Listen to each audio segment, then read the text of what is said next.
"Get this filthy old woman out of here." The first slap came so fast I didn't even see his hand rise. The second made my ears ring. By the third, I tasted blood. By the fourth, I understood that the boy who once slept curled against my chest was gone. By the fifth, something inside me died. I was standing in the middle of the living room of the house I had paid for, the house where I had rocked him through fevers and nightmares, when my only son looked at me like I was trash on the bottom of his shoe. "Get her out," Nick said again, breathing hard. "I'm done with this emotional blackmail." Behind him, Fiona clapped. Not loudly, not hysterically, just slow, deliberate applause, as if I had finally performed the role she had written for me. The papers were still on the coffee table. The cafe had failed. 6 months. 6 months and $400,000 had evaporated into unpaid rent, bad management, and unexpected market conditions. Now they were drowning in debt, and I was the life raft they intended to climb over. "You still have $150,000 left," Fiona said smoothly, crossing her arms. "If you transfer it today, we can cover the loans and start fresh. Otherwise," she tilted her head toward Nick, "we lose everything." "I already lost everything," I whispered. Nick laughed, a sharp, ugly sound I had never heard from him before. "You're being dramatic. It's just money." Just money. Money that smelled like bleach and dough from years of scrubbing other people's floors and baking pies at dawn. Money that came from selling the land where my father's hands had built a well. Money that was supposed to buy me medicine when my bones gave out. "You promised," he said, stepping closer. "You said you believed in me.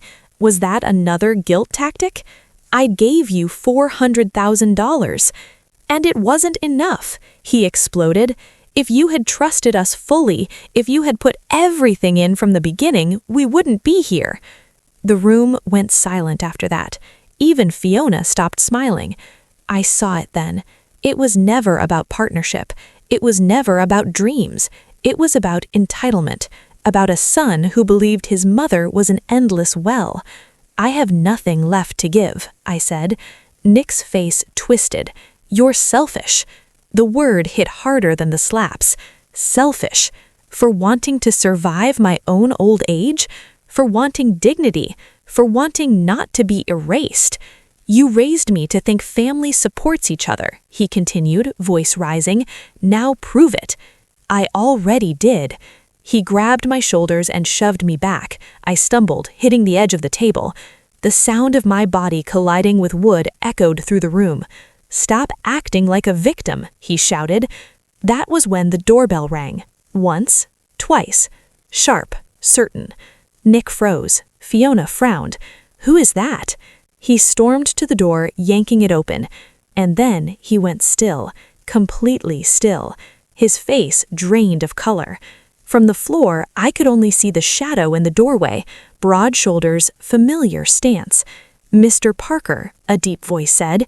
It was my brother, the only family I had left, a retired attorney who had quietly watched everything from a distance, who had warned me gently, who had asked for copies of the investment papers just in case. Behind him stood a police officer. "I believe you received notice of the civil complaint this morning. Fraudulent misrepresentation, coercion, and elder financial abuse." The air cracked. Nick's knees buckled. "Uncle David, wait, this is a misunderstanding."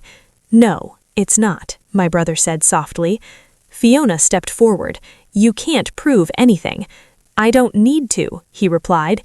"You signed everything. Emails, text messages, the transfer conditions, the threats." Threats. Nick turned toward me, horror dawning in his eyes. "Mom, you wouldn't." I slowly pushed myself up from the floor.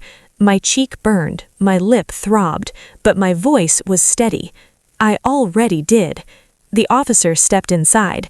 Nick dropped to his knees in front of me. "I'm sorry," he sobbed. "Mom, please, I was stressed. I didn't mean it. Don't do this. Don't ruin my life." Ruin his life. I looked at him, really looked at him, and for the first time I did not see my little boy. I saw a grown man who mistaken sacrifice for weakness, love for obligation, a mother for an ATM. You ruined something first, I said quietly. His hands clutched at my skirt. Please forgive me. The door was still open. Cold air moved through the house. I forgave you when you raised your voice, I said. I forgave you when you demanded my money. I forgave you when you let her speak to me like I was nothing. My throat tightened. But when you raised your hand against me, you ended us. Nick began to shake. Fiona stood pale and silent, no applause left in her. I loved you more than myself. That was my mistake. I thought sacrifice creates gratitude. It doesn't. It creates expectation. The officer gently touched Nick's shoulder. My brother stepped beside me. You still have time to rebuild your life, I told my son, but you will do it without my bones paying the price. He was crying openly now, begging, promising change, but something inside me had shifted permanently. Not hatred, not revenge, clarity. I release you, I said, and in releasing him, I released myself. The officer led him toward the door. Nick turned one last time. Mom! But I no longer moved toward him. I did not collapse. I did not chase. I stood upright in the house I owned, alone, bruised, free. Look at me, Nick. My voice did not shake. It surprised even me. He stood in my kitchen, shoulders tight, Fiona at his side like a shadow with painted lips and cold eyes. The photographs were spread across the table between us, the silver Mercedes gleaming in the sun, the marble countertops in their renovated kitchen, the designer sofa I had unknowingly paid for. Was the money I invested in your business used for the shop? I asked again. Look at me and answer. He didn't. His gaze slid to the floor, and in that small, cowardly movement, something inside my chest went still. I pushed the phone closer to him. $80,000, 3 weeks after I transferred the investment. That's when the car was purchased. Do you want to tell me how? Mom, I can explain. Then explain. Fiona's chair scraped against the tile. Mrs. Parker, you're overreacting. You don't understand how investments work. Don't speak. I didn't raise my voice. I didn't need to. You have spoken enough in my life. Nick stepped forward. Don't talk to my wife like that. Your wife, the words echoed. Your wife, I repeated softly. Or your accomplice. His face hardened. That's unfair. Unfair, I laughed, and it sounded nothing like laughter. Unfair is a mother emptying her retirement for her son's dream and discovering she financed his leather seats. Fiona's jaw tightened. You signed the contract voluntarily. No one forced you. Yes, I said. I signed because I trusted my son. Silence fell like a blade. Nick ran his hair through his hair. He was sweating now, not angry, cornered. We needed liquidity, he muttered. We had debts. The business needed time. The car was strategic. Image matters. Image, I whispered. So you needed to look successful while I prepared to live on $1,500 a month. He flinched. You still have $150,000. You're not on the street. There it was. The number. Reduced. Calculated. Measured. That, I said slowly, is what I am to you now? A balance sheet? His eyes filled with tears. Why are you doing this? Why are you treating me like a criminal? Because you are behaving like one. Fiona stood abruptly. We are not thieves. You are, I said. But what breaks me isn't the money. I stepped closer to my son, close enough to see the boy he had been flicker behind the man he chose to become. What breaks me, I continued, is that you knew. His lips parted. He didn't deny it. Not immediately. That was enough.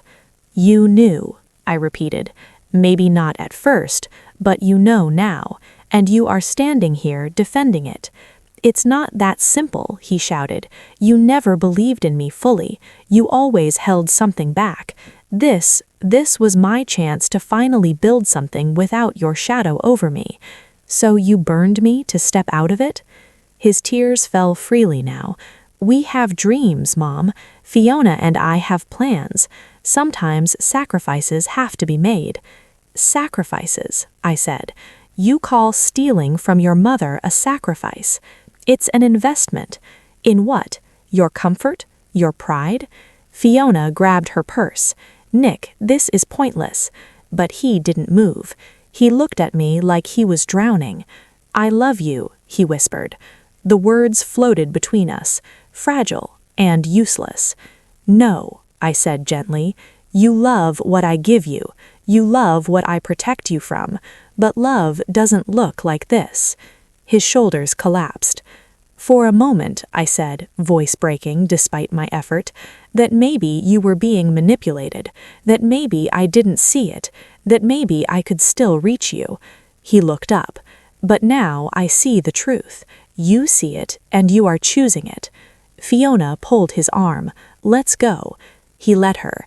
At the door, he turned back. His face was wet, twisted between guilt and resentment. "Goodbye, Mom." Goodbye. Not, "We'll fix this." Not, "I'm sorry." Goodbye. I walked to the window as the engine started. The silver Mercedes, my Mercedes, rolled down the driveway. I watched until it disappeared at the corner, and in that moment, it wasn't the money that vanished. It was the last illusion I had been clinging to. I had believed that a mother's love could correct anything, that if I gave enough, forgave enough, sacrificed enough, my son would remain mine. I was wrong. I pressed my palm against the glass. "I release you," I whispered to the empty street, not because I stopped loving him, but because loving him was destroying me. Something inside me shifted then, not shattered, not collapsed, hardened. I would survive on what remained. I would protect what little dignity I had left, and if he ever remembered this day, if guilt ever found him in the quiet of some future night, I hoped he would understand it wasn't the $400,000 that ended us. It was the moment he decided I was expendable. The house was silent. For the first time in my life, I was not someone's mother in that silence. I was just a woman who had finally seen the truth and chosen herself. He shoved the checkbook toward me. "Sign." The pen trembled in my hand, not from fear, from fury. "Sign it, Mom." His fingers dug into my arm. I could feel the shape of them already forming bruises beneath my skin. Fiona stood beside him, arms crossed, watching like a judge waiting for a verdict. "You are going to write $140,000, Nick said through clenched teeth, "now." Something inside me went very quiet. Not weak, not broken, quiet. I looked at my son, really looked at him. The man I had carried, the child I had defended, the boy who once cried when he scraped his knee. And I saw a stranger. "No," I said. His grip tightened. "Sign it, Mom." I lifted the pen. For a second, he believed he had won. Instead, I hurled it at his face. "Go to hell." The crack of his hand against my cheek split the air. I didn't fall at first. I just stared at him. Shock, not at the pain, at the betrayal. His hand rose again, and again, and again. 5 times, each slap louder than the last, each one erasing something sacred. I hit the floor. My ears rang, my mouth filled with blood. From above me, my son's voice, cold, disgusted. "Get this filthy old woman out of here." Fiona clapped. Soft, slow, applauding. "Well done, babe. It was about time you set limits." Limits. My son stood over me, chest rising and falling, not angry anymore. empty. "Get up, Mom," he said flatly. "Go to your room. We need to decide how we're handling this." Handling this. As if I were paperwork, as if I were a problem to solve. I pushed myself up. My legs trembled, but I did not beg, I did not scream. I walked to my bedroom like a ghost walking through her own funeral. 10 minutes later, the doorbell rang. Sharp. Once. Twice. Nick cursed downstairs. Footsteps. The door opening. Silence. A heavy, suffocating silence. I stepped into the hallway and looked down. Nick was on his knees. Police officers stood in the doorway. "Please," he was sobbing. "Mom, please forgive me. I didn't mean it." The same mouth that had called me filthy now trembled in terror. One officer turned to me. He took in my swollen cheek, the cut on my lip. "Man," he asked gently, "did this man assault you?" Nick's eyes locked onto mine, begging for protection, for rescue, for the same unconditional shield he had always expected. For one suspended second, I saw the 5-year-old boy again. Then I felt the sting on my face. "Yes," I said, "my son hit me." The officer's hand closed around Nick's arm. "No, Mom, please, don't do this." But it was already done. They lifted him from the floor where I had been minutes earlier. As they led him past me, our eyes met. For the first time in his life, I did not step in front of consequence. I stepped aside. The patrol car door shut, and in that sound, metal sealing against metal, something ended. Not my love, but my sacrifice. I stood in my doorway, bruised, trembling, watching my son disappear down the street, and in the ashes of what we had been, I chose myself.